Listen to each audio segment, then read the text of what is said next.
नमस्कार। बिहार में ना चुनाव का माहौल एकदम गर्म है। चारों तरफ बस वादे ही वादे, नारे ही नारे, पूरा शोर है। तो चलिए आज इसी शोर के पीछे की असली कहानी को समझने की कोशिश करते हैं और हाँ, उस पहेली को भी सुलझाते हैं जो पता नहीं कब से बिहार को घेरे हुए है।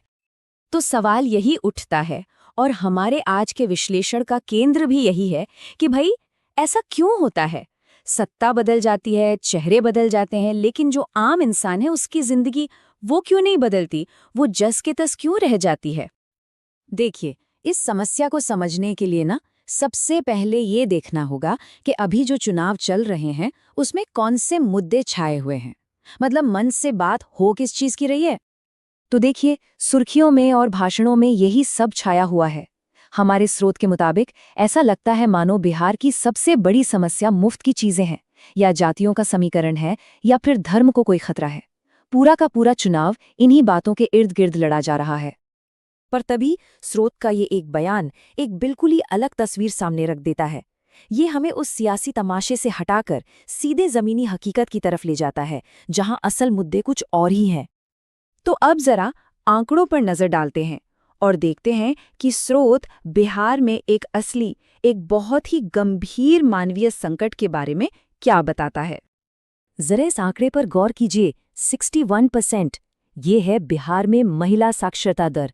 और स्रोत हमें क्या याद दिलाता है कि यहाँ कोई बहुत बड़ी विद्वता की बात नहीं हो रही है, बात सिर्फ क ख ग पहचानने की हो रही है।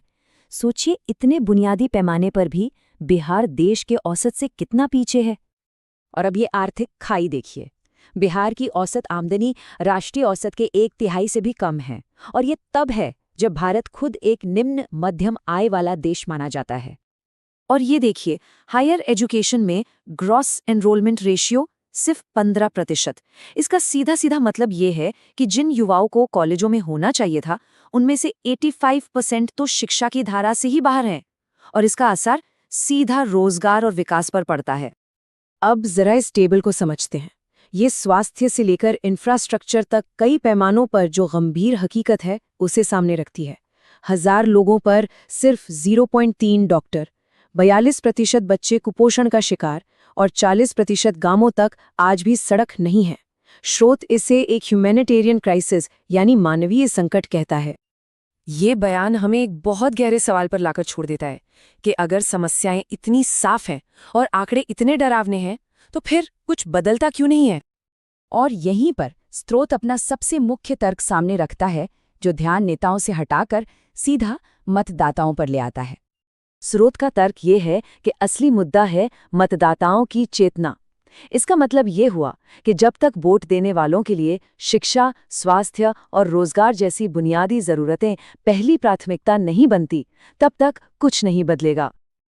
तो मतलब सबसे जरूरी बात क्या निकल कर आती है? यही कि जो पॉलिटिक्स में हो रहा है ना, वो असल में समाज का ही तो आईना है। अगर लोग खुद जाति और धर्म के आधार पर बटे रहेंगे, तो जाहिर है नेता भी तो उसी का फायदा उठाएंगे। आखिर ये पूरा सिस्टम ये लोगों के समर्थन पर ही तो चलता है कि नहीं? तो ठीक है, अगर समस्या चेतना में है, तो फिर इसका हल क्या है? स्रोत इसके लिए क्या रास्ता सुझाता है? चलिए इस विश्लेषण के आखिरी हिस्से में यही देखते हैं। तो तर्क ये है कि किसी राजनीतिक क्रांति से पहले एक बौद्धिक और सामाजिक क्रांति की जरूरत है।